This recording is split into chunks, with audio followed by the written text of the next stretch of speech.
For 32 years, the mystery of the disappearance of Conor and Sheila Dwyer has intrigued people, and this week being the 32nd anniversary, it is time to remember the couple who vanished without a trace all those years ago.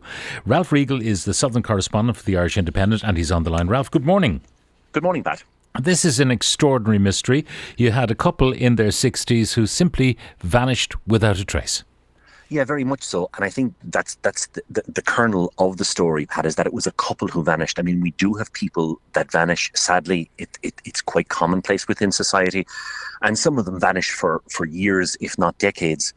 But in this particular instance, to have two people in their 60s, ordinary people, they had lived quite routine lives. They stuck very much to a normal schedule, as most of us do.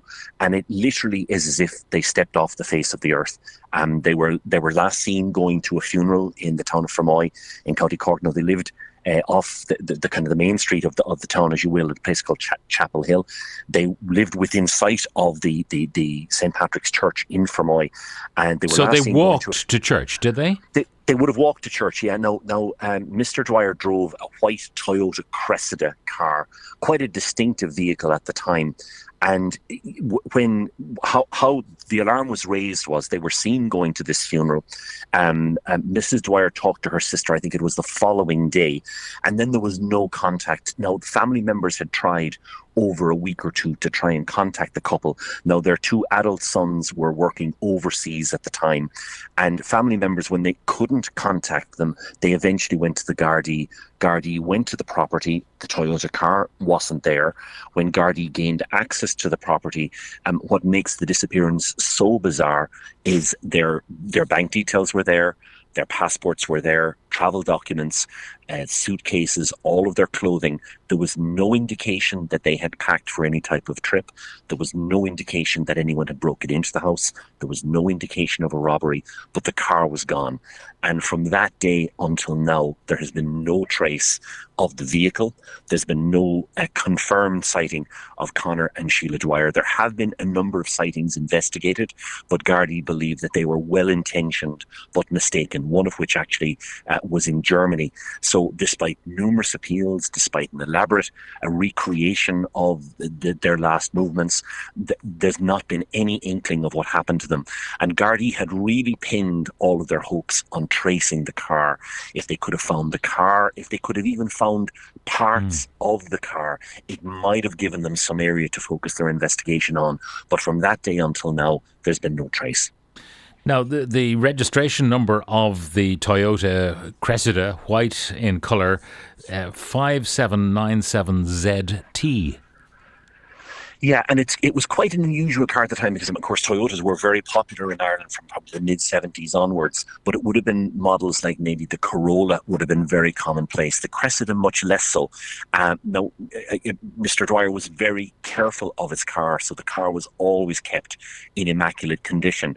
And he worked for a man called Fritz Wolf, who was a German national who had a property in North Cork, and he worked helping him on various jobs, and one of those jobs was actually looking after his cars. So the Cressida was always kept immaculately, but there's been no trace of it. Gardaí have tried scrapyards, they have tried ports, airports. Of course, one of the reasons why they were hampered in their investigation in ways is the fact that back then there was no CCTV camera footage.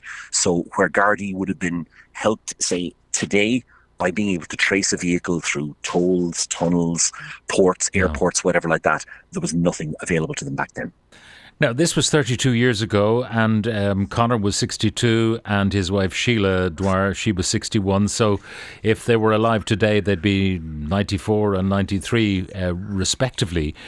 And what is peculiar about this is that if some harm came to them, you'd imagine in the intervening period that their bodies would have been found or some trace of the car, but absolutely nothing. Now, there were sightings reported. Was any credence given to any of the sightings? Oh, every sighting was taken very, very seriously, but unfortunately, none of them checked out. So what actually happened was that Gardaí had investigated all of the reported sightings. There was, as mentioned, there was one sighting in Germany, and Gardaí were intrigued by that because, of course, Mr. Dwyer had worked for a German national here in Ireland. But of course, when they examined it, eventually that they became satisfied that it might have been someone who resembled the Dwyers, Mr. Dwyer, Mrs. Dwyer, but it wasn't actually them. And they checked airports, they checked ports, and with the technology and with the resources available at the time, there was no indication, or there's certainly no confirmation that they left the country. And in any event, their passports were found in their home. Yeah, and the bank accounts were never touched again, which I think is quite significant. There was no indication that a large sum of money had been taken out to prepare for that journey, and there was no sign of the bank accounts being accessed after they had vanished. So it really is quite a bizarre mystery. And of course, for the Gardaí that investigated it, they really did put enormous resources into it. And I think for Gardaí, of course, the vast majority of them are retired at this stage. They really hoped that they would get some kind of answers that they could offer the family, that the family might get some form of closure in terms of what actually had happened. Yeah. So the file is still open. Are they still classified as missing persons? Because, you know, in terms of the estate of Conor and Sheila Dwyer, until they are declared, I suppose, dead, the estate, whatever might remain of their property and so on, would remain unresolved. Yeah, no, the actual house itself was sold, Pat, a number of years ago. But the case actually is, I mean, the file is open. It is a missing persons investigation. And I think Gardaí will treat it as such until such a point as they either get some indication of what had happened, or that they're satisfied that, you know, that for definite reasons that the Conor and Sheila Dwyer cannot be alive anymore. Yeah, it being so long ago, many of their own contemporaries will no longer be with us. So anyone who might be able to offer a contemporary explanation as to what might have happened to them, probably that's not available to the Gardaí anymore. No, it's not. And unfortunately, the other aspect of it is that they had pinned a lot of their hopes on tracing the vehicle. But I think at this stage, it really would be a remarkable twist of fate or stroke of good fortune if some element of that car turns up that can focus the Garda investigation on a particular area. But there's always hope, and I think that's what Garda are focused on now. Well, Toyota make good cars, but I think 32 years on, the fate of a Toyota Cressida is probably rust, to be quite honest, at this stage.